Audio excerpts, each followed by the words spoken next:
In a world yearning for change, there exists a community of visionaries and innovators, united by a common goal to solve Earth's biggest challenges. From climate action to quality education, we're tackling all 17 Sustainable Development Goals reassembled as 10.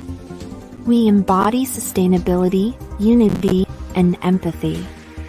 Our character and reliability shine as beacons of hope. As role models for future generations, we're building a world where wisdom and consciousness rise, harmonizing life with nature and all species. Join us. Together, let's create a balanced, sustainable future for all.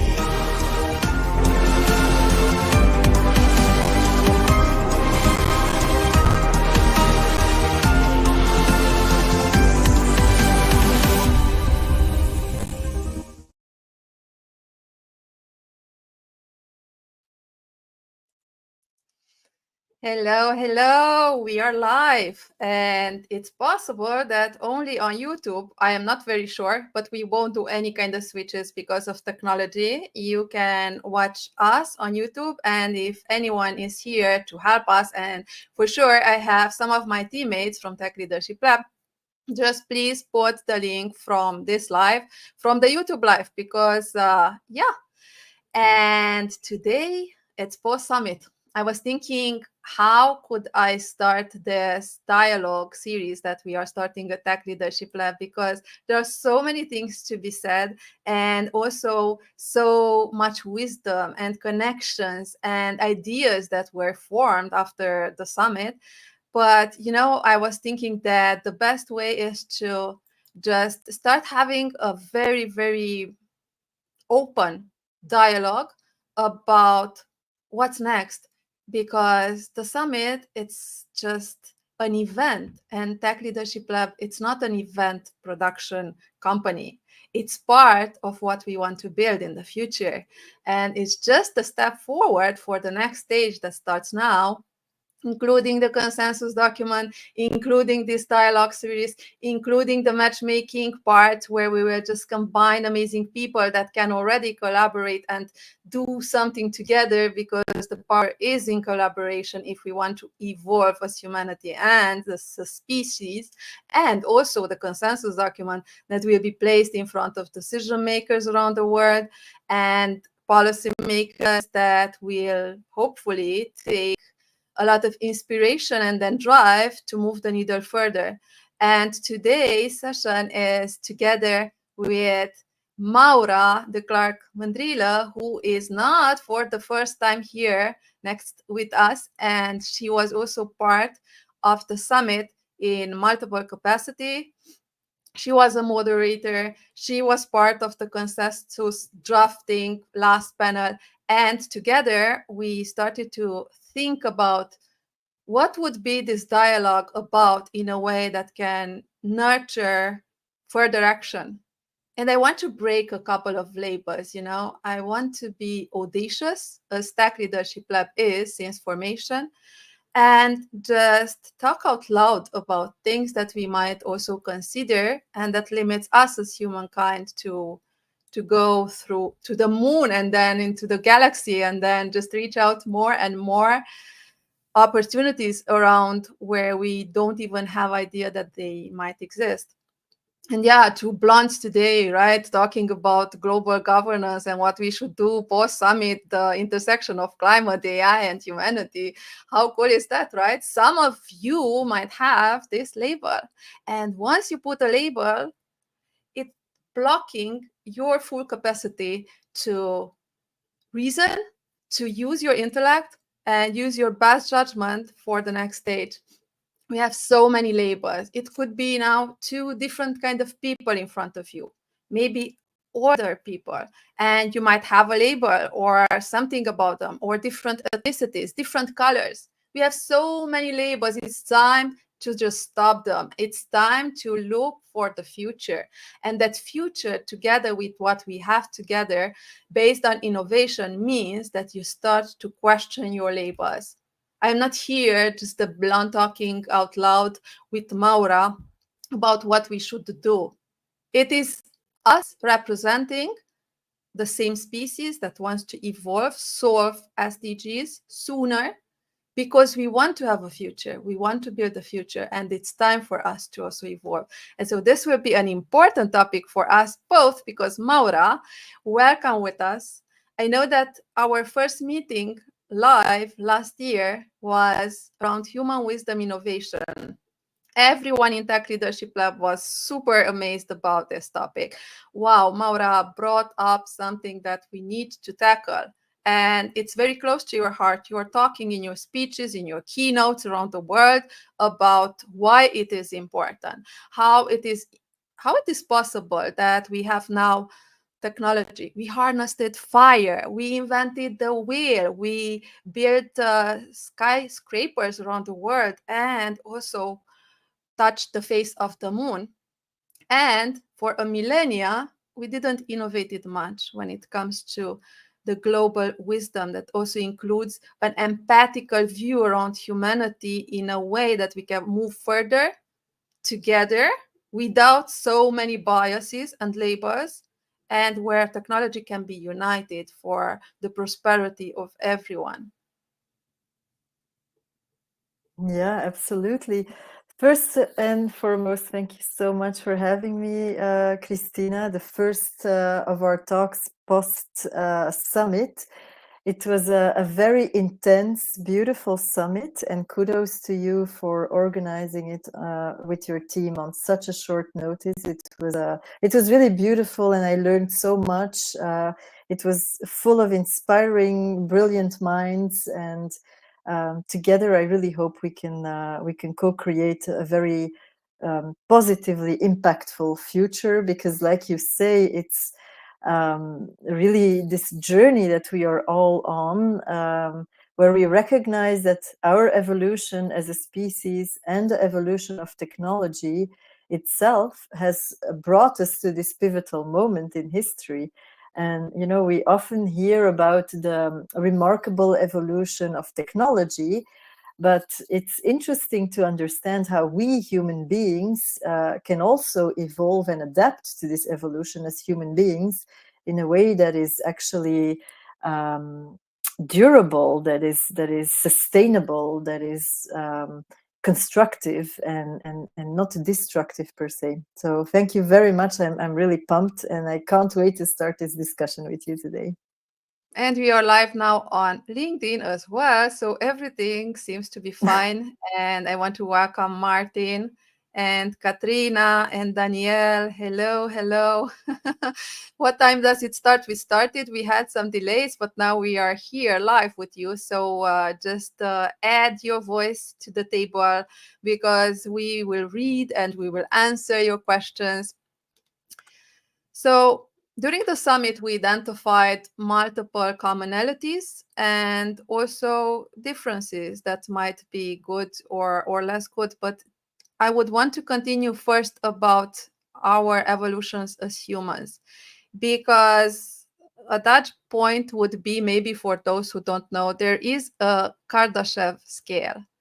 And this scale is related to the evolution of a species. In our case, it was developed basically by a physicist in the 60s, because physicists wanted to be less boring, or have a team that can resonate with people and in a much more broader perspective, because physics is absolutely crucial for evolution.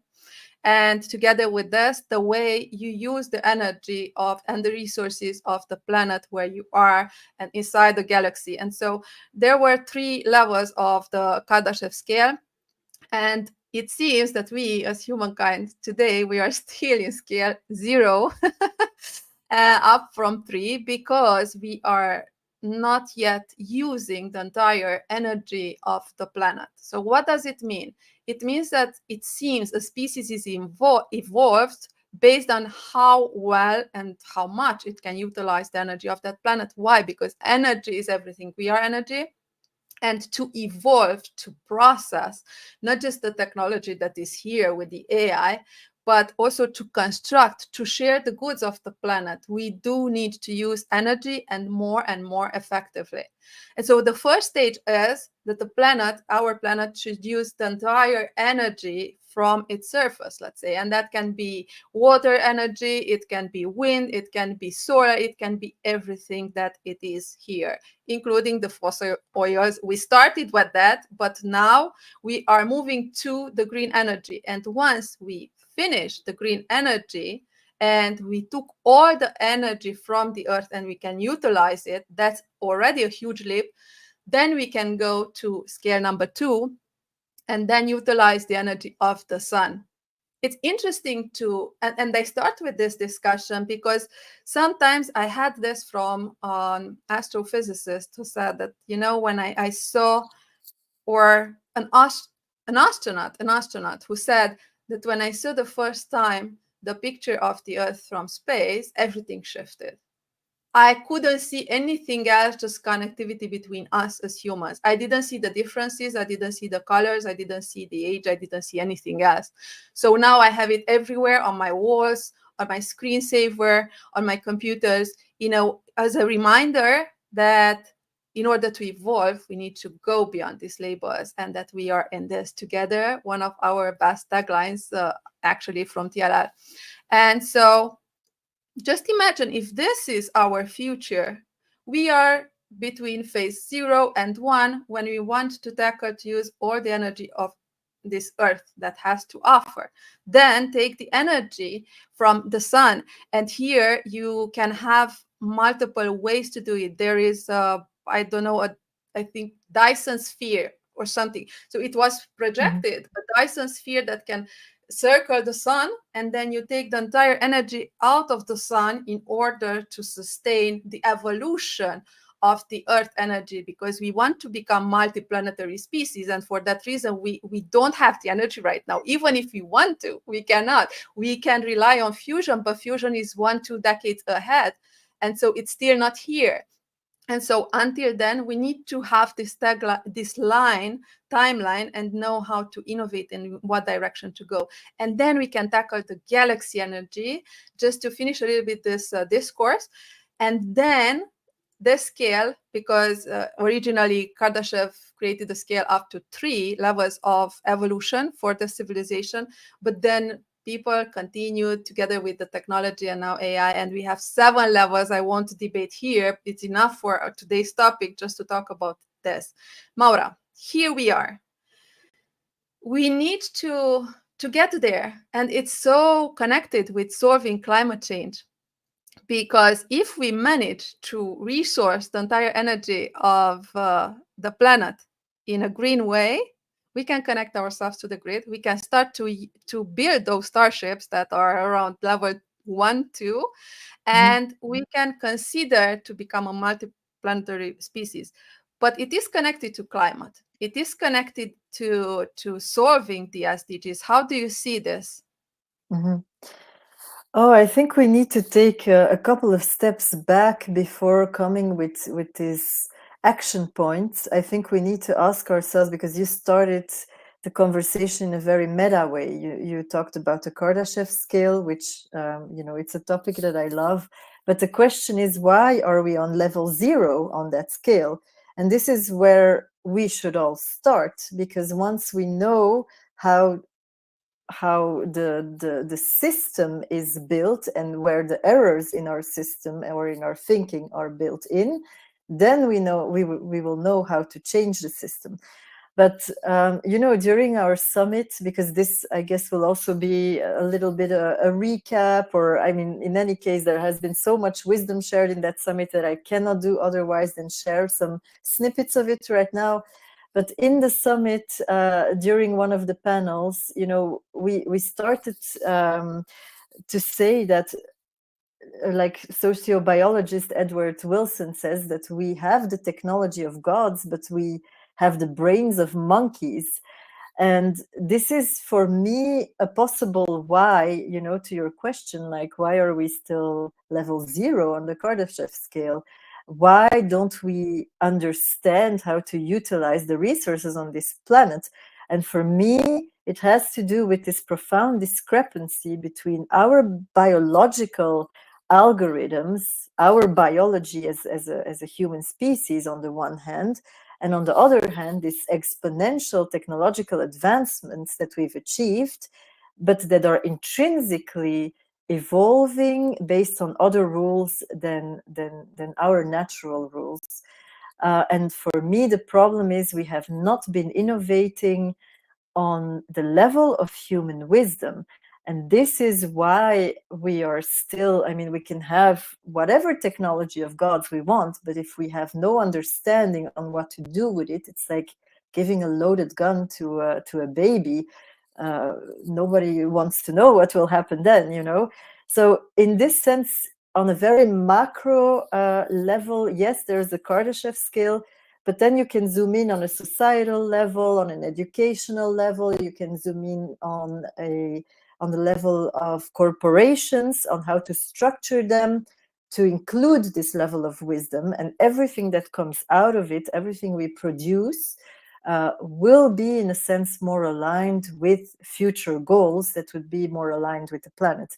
And a system that we have also talked about a lot during the summit was a system of spiral dynamics that right now is used in business mostly, but just like the Kardashev scale, it has several layers of how aware an organization is in this case. But one could transpose this system, which is a business system, to education, to other levels of society. And you know, you mentioned energy and power connecting the resources on the Kardashev scale. Well, it's actually also the third level within spiral dynamics. How you utilize the energy and power of your teams, of your company, of the corporations, and so on. So it's not what you have or what you do, is how you do it and what you do with it in the end. What do I mean by this? Will we continue to use our technology to produce more paper clips, or will we finally start seeing how everything is connected, how we could use our technology to you know, merge with our own humanity and start serving the greater good? This is the interconnectivity, which you can also find on the Kardashev scale, for example. So this is for me a crucial starting point. And this takes us maybe into a bit of a tangent or a rabbit hole, but I do want to go there absolutely, because if not with you here today, then when? But for example, the concept of a hive mind, I really believe that we are in the process of creating a technology that will or may enable us at least to form a hive mind, like a super organism, where, like certain insects, for instance, we fulfill our specialized function, but with the only goal to benefit the whole. And this we can only achieve with a higher level of wisdom. It presents, of course, a huge crisis of meaning as humanity, and we must start establishing a framework of wisdom to navigate it, because the challenge is that our framework, when it comes to wisdom, has truly not evolved over thousands of years. You know, we are now restarting to reconnect with old wisdom from yogis and start applying that in organizations. And when it comes to leadership, we finally understand that it's not about being a boss, but about servant leadership, about co-creation, and so on. So I'm touching on a lot of points here, but I think we need to get the basis straight first before we start into action points. This being said, of course, I'm also happy to talk about action points, but I would love to hear also what you think about all this.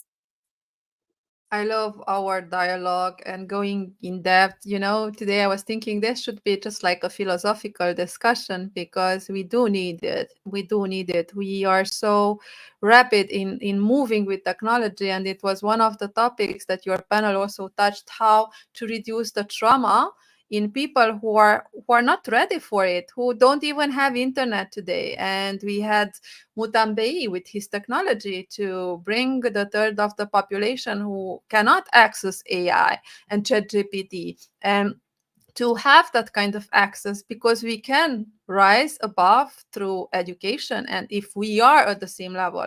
But if you don't if you don't provide the population with the basic needs, they will never consider to how to unite at the global scale, when today this is our mission, to unite at the global scale to become an evolved species ready to tackle climate globally, the SDGs, and start to travel around this planet as well. And it's a forward thinking. My question to you here would be, because I would love to go deeper with leadership. In my view, and Tech Leadership Lab comes from top to bottom because it's a quicker way. But during the summit, there were discussions, multiple discussions. Divya pointed this out a lot, for example, about the population who doesn't have the access, what I just said before. What can we do? Because in my mind, the leaders of the world today have a huge responsibility and power to bring these things in front of every person on this earth, or the most, to create that tipping point moment that can serve us as that beehive mindset that is evolved for a common purpose.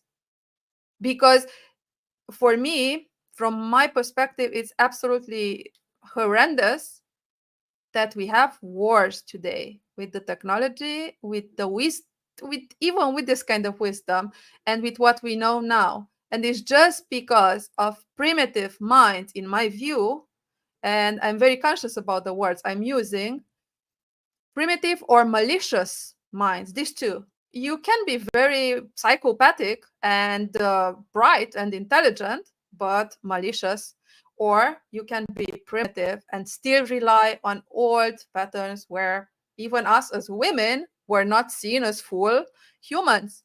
And this is another topic that we can also discuss, part of the SDGs. So there were injustices, there were mistakes through the history. We were not like a species that evolved with trial and error, but our errors were just like light. No, some of them were pretty huge, and we cannot afford such mistakes now in the era of AI. And so the leaders of today and those who are here for the right reasons should consider this very seriously and act on it, because it is the balance of, okay, power, influence. We have top leaders around the world who have the power and influence to just send rockets to destroy populations, to do a lot of damage. But then again, good is more than evil. We have the other side of the leaders who understand the threat, who can do things more. And here I want to ask you, what more should they do today? Because definitely we need to do more at the leadership level, at the global, high level, top level leadership level. Oh my God, how many levels? Exactly. You know, I think first thing is we should not talk about good and bad necessarily. I think there's already enough polarization in that sense. All these scales that we just mentioned before actually mention more a level of awareness. So I don't think that individuals are inherently good or bad. I think it all boils down to the level of awareness, level of wisdom, level of education. I guess it's a mix of different things in that sense. And when it comes to leadership, we cannot ignore the discussion around technology, because technology is now starting to influence our leaders in a fundamental way that can just not be ignored anymore. So I really want to point out, before going into very concrete steps that leaders can do, that, you know, we are all aware of how AI and technology in general can usher us in hyperabundance, you know, with fueling, I don't know, scientific advancements, prosperity for all. We could that would be using tech for good, you know, like Tech Leadership Lab's motto. Yet, you know, with all these boons still come their unique set of challenges, and this is where the leaders of tomorrow or of today will have to step in. Because when you speak about hyperabundance, you also have the hyper risk, as above, so below. And it's a spectrum, you know, that awaits us in society, in companies, in our individual lives. You know, it's a spectrum that awaits us in the future that stretches from completely dystopian situations when it comes to technology, coupled with very little wisdom or awareness, you know, as you said, or evil intent, which comes out of that in a way. Or, you know, it stretches from dystopia to plain utopia. But I'd like to introduce a concept here that is more resonating, at least with me, and with our dynamic reality that we have and that leaders of today have to face, which is protopia, meaning a reality where new ideas and their risks meander as reality meets realism. Okay, what do I mean by that? I mean that basically, I'm going to give an example. We already have a lot of AI-powered chatbots, okay? We have more and more this concept of virtual therapists, you know, because you spoke about mental health earlier and how humanity will face this crisis, this mental health crisis. So there are all these AI-powered chatbots, virtual therapists that offer like immediate, empathetic support to people with emotional distress or just stress, you know, coming from these technological advancements. And today, you know, LLMs or large language models can understand and really respond to individuals' feeling, providing this comfort and this helpful strategies. So there is a first layer of alleviation of this mental health with our technology. So AI can now today handle routine tasks like this one. So humans will have more potential to explore other tasks and to connect with others and engage in meaningful activities with each other. But then the question is, what is meaningful? And again, here we come back to the need of, you know, finding meaning, purpose, and you can only do that with wisdom. So mental health and well-being, they become top priorities in this new world, you know, leading to a happier, more fulfilled society. And we can absolutely use AI for that. But in a protopian future, you know, AI isn't a threat at all, because it's a catalyst for positive change. It will empower individuals, it will enhance collective well-being, it will create a more harmonious balance between technological advancements on the one hand and human values on the other hand.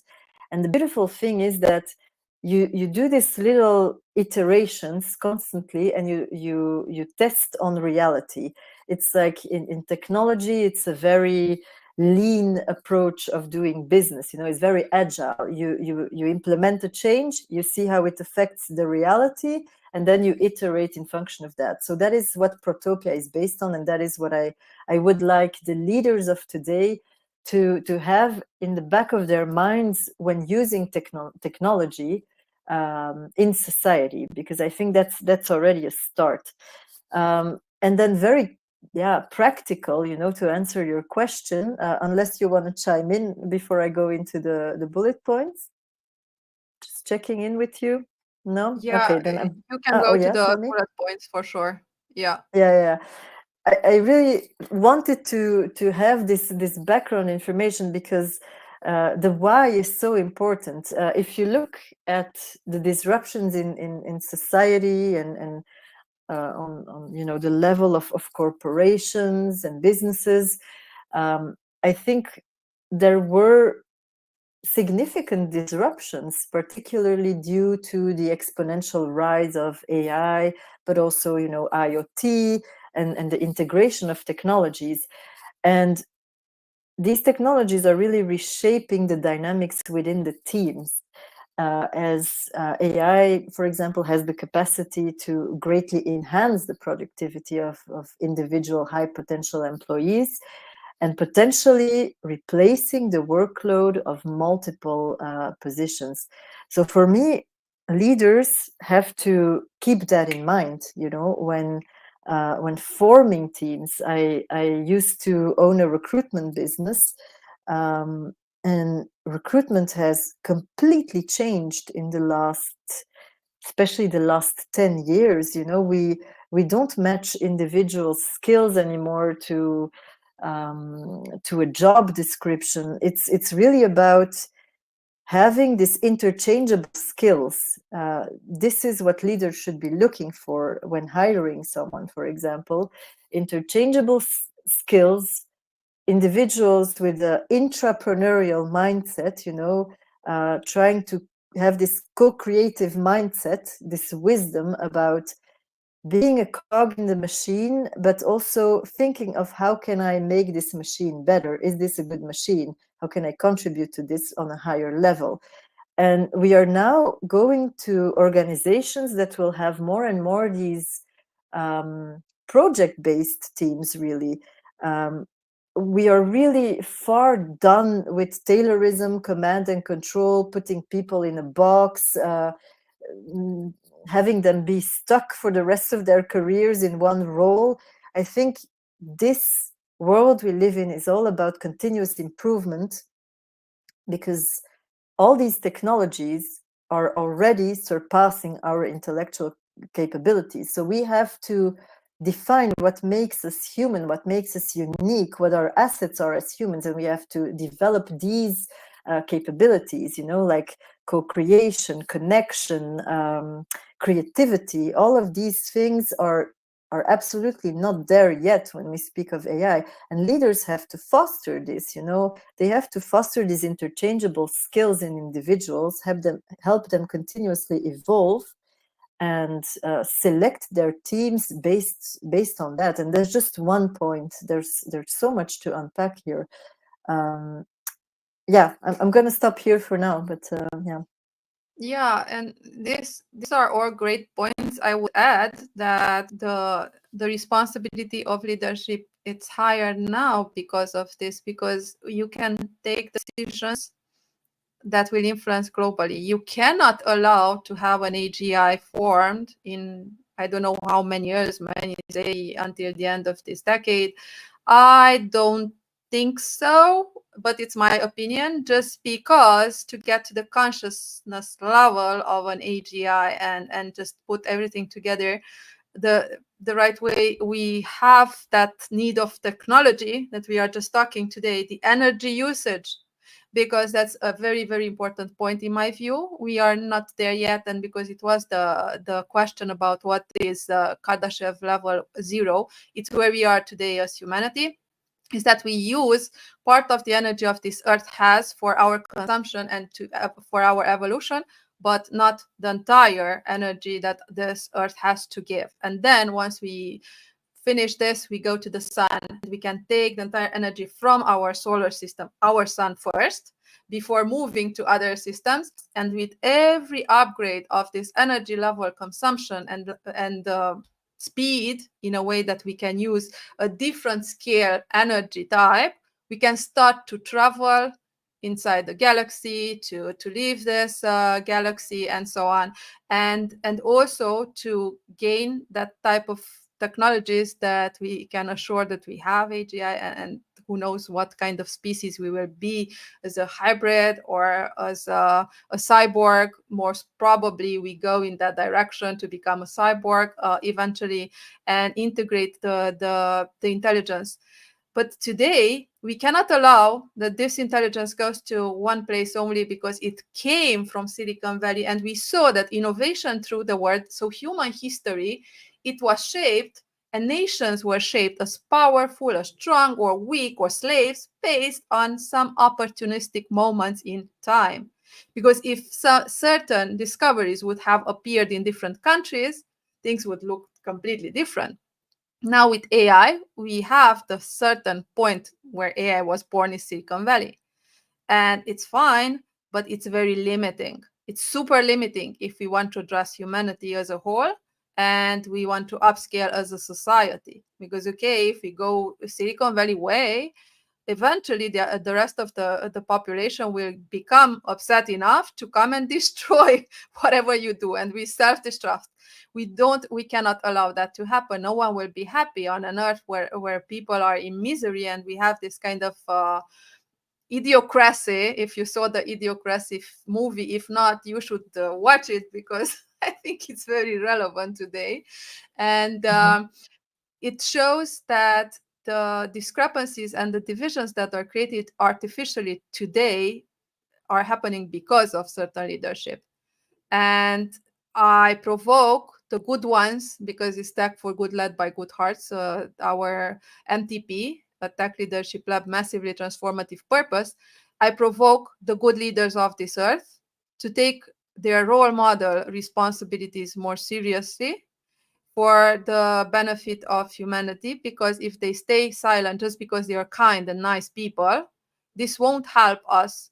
The youth needs role models. The many people who lost their ways, their directions, they don't trust anymore in nothing. They need those type of leaders today to come and show the way.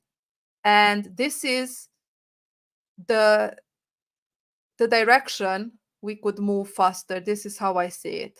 What do you think about this? Yeah, I love what you say. There's again so much in this short intervention of yours. I want to talk about a concept called moral ambition, because you mentioned by good tech, by good hearts, for good. So we are touching on the subject of morality here, and as we contemplate our future, we must consider, I think it was historian Rutger Bregman who launched this concept of moral ambition.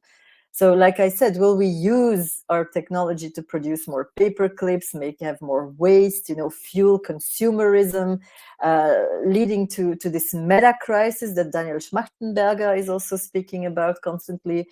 Or will we harness our moral ambitions? Will we harness our technology to conserve resources sustainably? We spoke about this on the summit, and to create growth in an ecologically responsible manner, while also eliminating meaningless costs, meaningless jobs, and while finding meaning. So this is a world where technology, it's not that it may replace human labor, it will, it's a question of time. It will replace human labor as we know it today.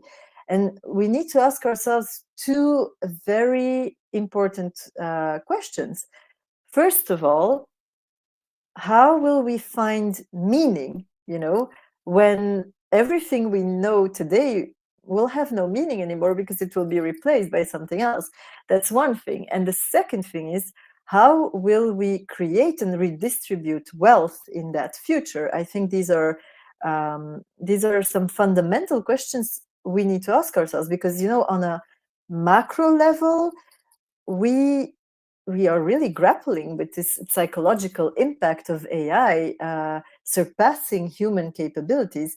You mentioned AGI, but the very simple AIs we have today, like ChatGPT or like this idiot savants, they are only good at doing one thing better than humans can. For example, playing chess or Go, or understanding language better than humans. But that's it. Like when AGI will be here, and I personally believe it will be sooner than later because of the exponential progress of technology, then we will be literally like we humans will be looking at technology like my cat is looking at me, and not understanding the black box decisions and why things are as they are. So I think the question is, how will individuals feel, when confronted with a group of people who are vastly more intelligent because they know how to use AI and how to integrate and be augmented by AI, versus people who are not surfing that wave in a first step. And we are at the advent of private AI assistants. I've already spoken about this a bit earlier. Psychological help comes from AI now. but it will really lead to ontological shocks as AI becomes more and more performance. We will not know what is real from what is not anymore. So the question is, what are the consequences of this pivotal moment in history? Maybe not from a technological viewpoint, but really from a biochemical, natural point. What are the implications of this vast, unpredictable transformations coming at us and taking over the societies that we know today and changing them fundamentally to something that is yet unknown to us? I want to use the term VUCA again, this uncertainty, these black swan events are just exponentially going to be on the rise with AI. So in the end, again, hyper risk, hyper abundance, when everything becomes nothing, we all have access to everything because there's so much abundance and we all get to use AI and it becomes part of our daily lives, what will still matter to us? And, there are actually some interesting questions raised by UK entrepreneur Mustafa Suleyman. I really recommend, if you're not familiar with his work, he's super interesting. I am. Okay, It's amazing. a very nice balanced view that counteracts us let's say the general knowledge about AI, and his pursuit and his way was a little bit different. So it's good to have them both. So I encourage anyone to have more big voices heard about how they see AI, because they are on a huge pile of power and influence and processing power, especially, that can influence what's next in AI and for humanity. Yeah. It's very interesting that you mentioned hyper risk, hyper abundance, and this was mentioned a lot lately, including Elon Musk said that he thinks that we go into this hyper abundance place. First, he was very reluctant about AI. Now he embraced AI, and now he sees more the opportunities, the possibilities. I'm also very, let's say, happy that we discussed what can go wrong, but in a way that we don't want to make anyone stress, because if you have a story that stresses people, they will block themselves, they won't act. I think we now have the choice, because we don't have a super intelligence that can lead over humans and dictate. We still have this gap. We still have this moment in time where we can decide and control what's next for us. If we go back a little bit to the summit, and we, with the help of AI, we had tons of documents and summaries and syntheses, including quotes. I have some quotes here from every speaker, including you, including me, from the AI about what could be interesting. And we will generate those quotes on our channels. There were some commonalities that were identified, and this was after, I don't know, the X filter of going through the summaries and the transcripts. So we have the urgency and the collective action identified by all parties when it comes to climate change, and that we need this immediate global action. And this aligns with the ethos of using AI and technology, not as an end, but to foster unity, leadership, and consensus towards sustainable development goals. So people align on this, but they are also concerned because the ethical AI development, it's still with a lot of question marks. People don't understand all the elements, and we can have unintended consequences. And this is the important word, unintended consequences. That's why we cannot rush some things and legislation. There's a shared commitment to responsible and value-aligned AI creation. And here there is a clash between the youth. And I had a couple of discussions in the open on LinkedIn, even inside the comments, because, in the EU, they became the more preservative, they are conservative about having the legislations in order, and the old continent lost the vibe that it had in the other times. But from this regard, it might be a good move. it might be something that we should consider, but the youth doesn't agree. That it says that okay, EU is too conservative, and because of this, Silicon Valley flourished. And so if you have this kind of division places, they are not good or bad, but they need to understand that both are important when it comes to humanity.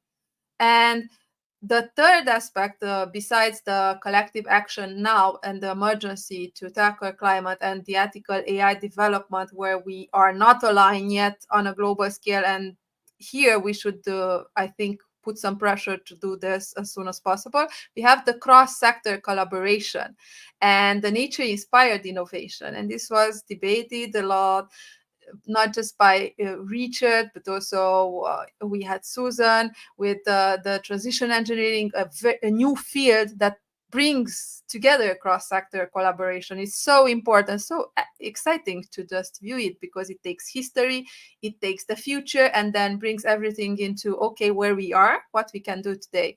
And so what we can take from the summit and the discussions is that we need a holistic approach to problem solving today, where AI serves to amplify human intent in harmony with natural processes. This is such a beautiful phrase that we come to the conclusion in our synthesis. But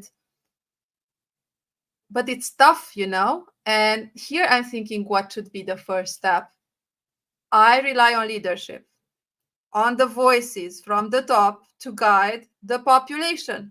Because if an amount of top leaders around every part of this globe can align on some common messages and spread them as storytelling, through storytelling, not making it boring, make it viral as TikTok videos, make it the way they should be in order to reach the audience on Earth, and create that kind of global unity, then we have a chance. And also to take the right decisions when it comes to how we can make sure that the AGI that's coming, it's based on real, actual data that includes the population, not just part of the globe, you know? So I would love to, if you would be on top of things today, with your knowledge and experience, because you are also an entrepreneur in AI and quantum. So it's very exciting. You have a huge, huge knowledge, understanding as a polymath between different domains, including speaking 7 languages. And this already adds up to a different type of mindset and intellect, because every new language opens a gate to different civilizations. And there is not just the mantra aspect, but it's also the understanding aspect, that every word, there are words in one language that you don't find them in other languages. So as you put on in your repertoire multiple languages, your universe, your internal universe opens up. And with everything you put together and what you saw, and with your focus on human wisdom innovation, if you would be on charge of things today, what would be your first 3 steps you would take to assure that we evolve the way we have a bright future? So as you said, it's on several levels. So I would say on a more governmental level, you know, I think, so I will speak on 3 levels. The governmental level, the level of corporations, and then the individual level, okay? So on a more global governmental level, I think policy, regulation, and, you know, funding initiatives must really align to accelerate this sustainable movement, to accelerate research on sustainability, to promote the adoption of clean technologies, and to contribute. You know, I was in Dubai last month, and they are very interested in changes in infrastructure, you know, that are sustainable, because, as you know, living in the desert poses some challenges. So I think we can really start promoting on a governmental level partnerships between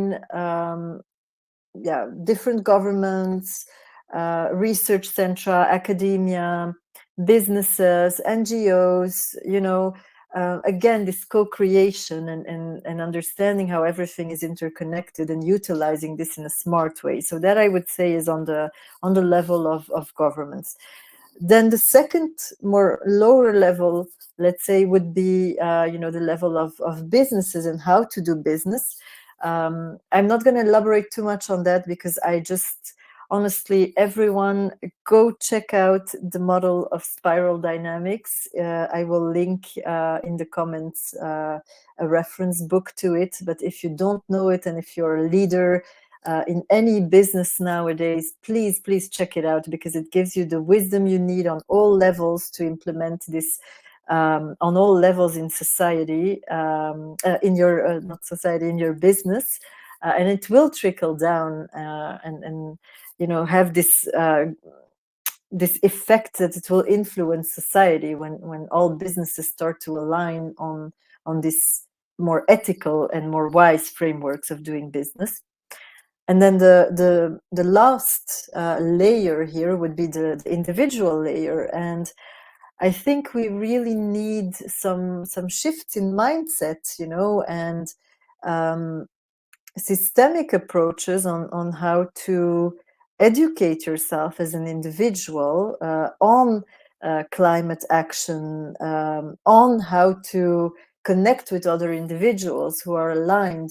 I really truly believe that revolution comes from the bottom. It has always been like this, that when a big system has failed, some empowered groups of individuals came together for the purpose of co-creating something that really was an answer to a problem, to a need that the people had.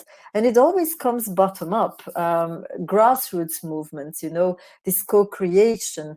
The problem is, when more and more people start adopting new systems, the problem of scale arises, and then you have this circle thinking, where you go back into becoming a system, because you have the need for hierarchy, for power games, you have the need for structuring, and then you become a system. It's almost inevitable. So the question is, educate yourself as an individual on how you can break the loop and enter the fractal, of really interconnect and co-create. And then when something is done, abandon ship and go and co-create the next thing. See the cogs, see the connections, and make the puzzle whole, contribute to that, because it's important to take personal responsibility on all levels. I guess I have so much more to say, but I will stop here.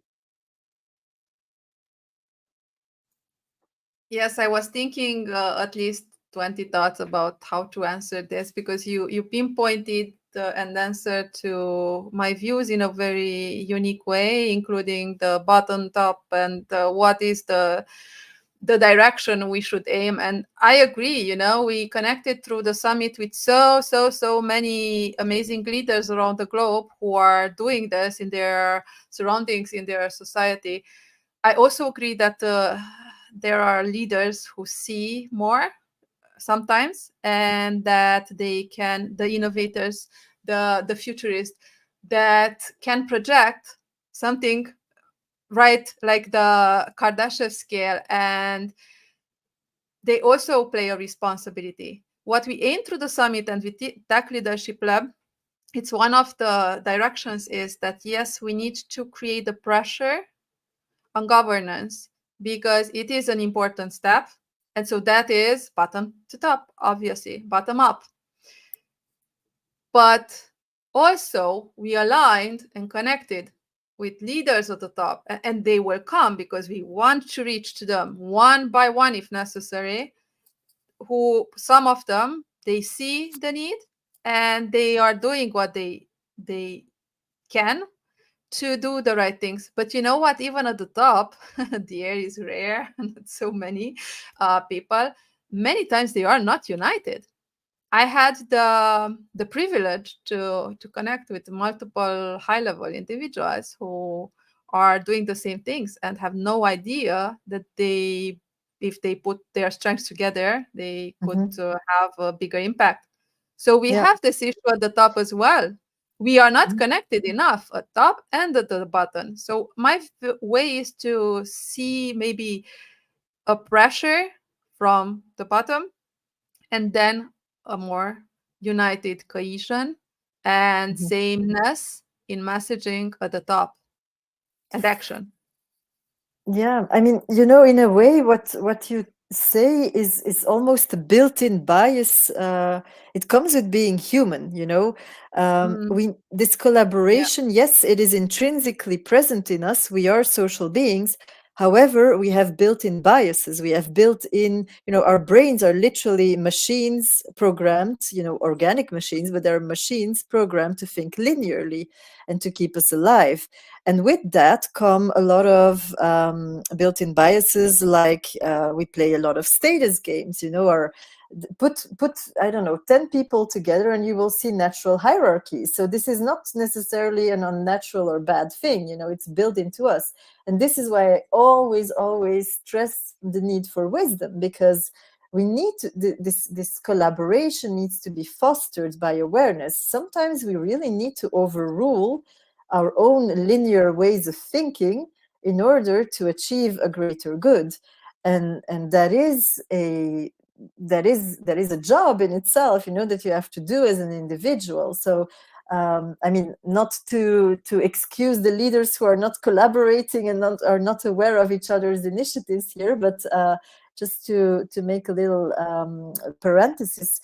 I had a question for you, Cristina, because leadership is really your thing, obviously.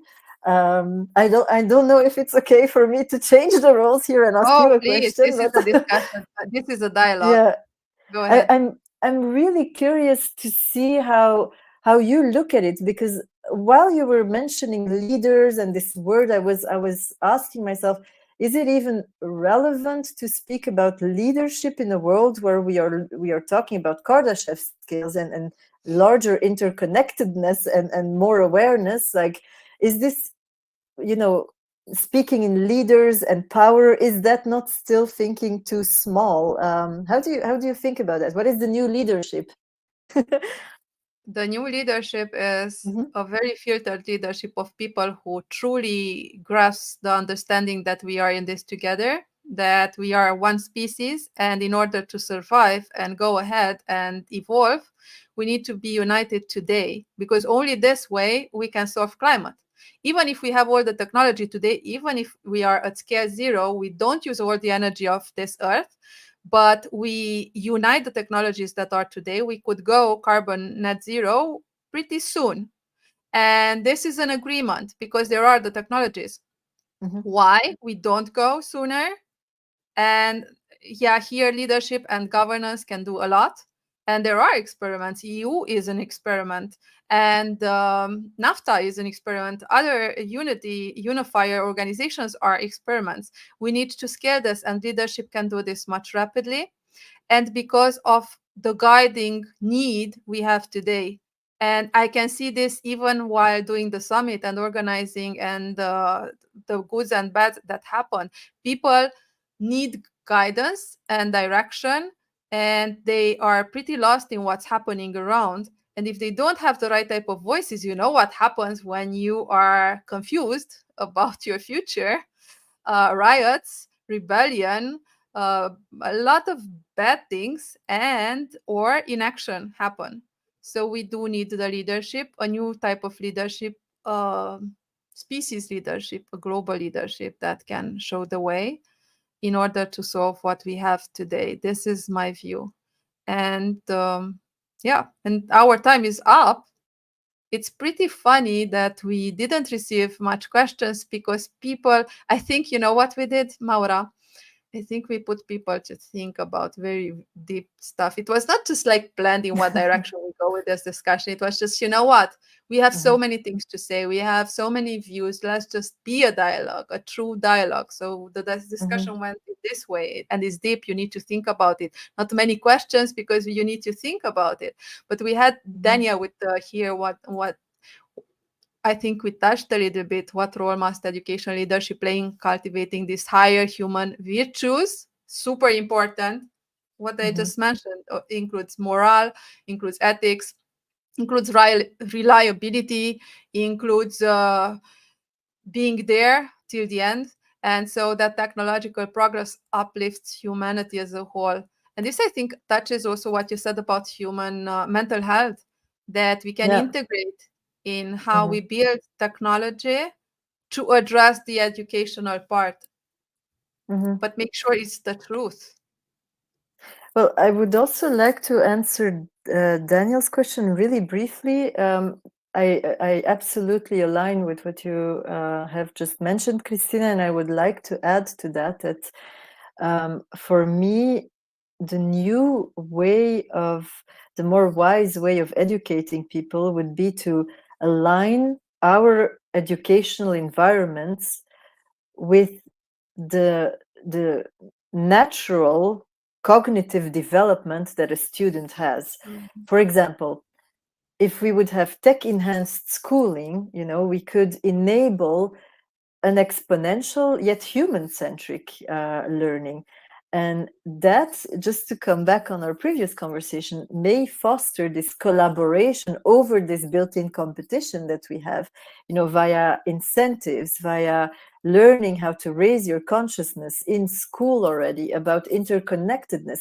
And it can start in school ideally, but if not, you as a leader can implement this in your company. Again, Spiral Dynamics offers a perfect model to start doing this.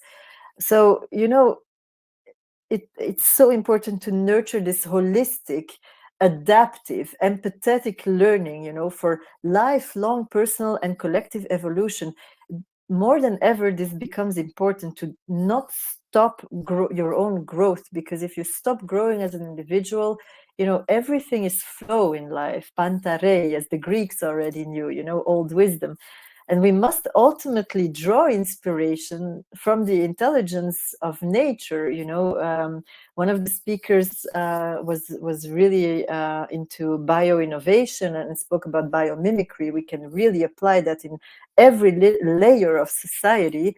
There's a professor in Belgium, Leen Gorissen, who is a Belgian innovation biologist, and she always says that in order to create a society on a more human level, it is so beautiful to apply biomimicry and to draw inspiration on how nature does it. For example, the hive mind. So yeah, I guess that was something I wanted to add on Daniel's beautiful question. We definitely didn't solve the future of humanity and what we need to do, but this type of discussions are needed, and Tech Leadership Lab will continue. So we had here Evan Thibault. So yes, we will continue and we collaborate. This is our future collaboration, and we start the matchmaking process next week. We will have already set for 2 months in advance speeches, matchmaking, discussions like this with Maura, with speakers from the summit that we already identified that if they combine what they have, they can go to the next level.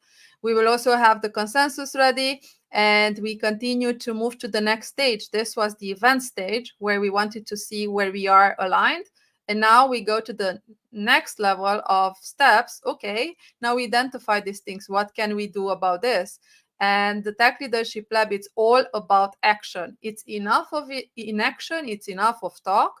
Now we have these discussions, but we don't keep them here and then we go to sleep or in holiday. We continue to put that type of pressure in an increasing way that we know that we do that dent it's needed today to have a future. And that for people like us in this room, at least, it's really important, because it's hard for some people to understand that there are people who truly are thriving and hustling to create a future for humankind, when most people care about their daily lives.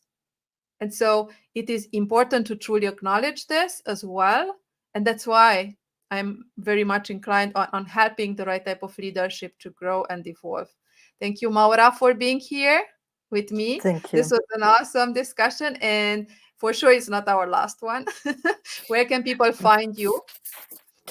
Well, I've already put it in one of the chats. I live on LinkedIn, so I'm happy to connect on LinkedIn, very open for collaborations and see how we can co-create an awesome future. And Cristina, again, thank you so much for having me.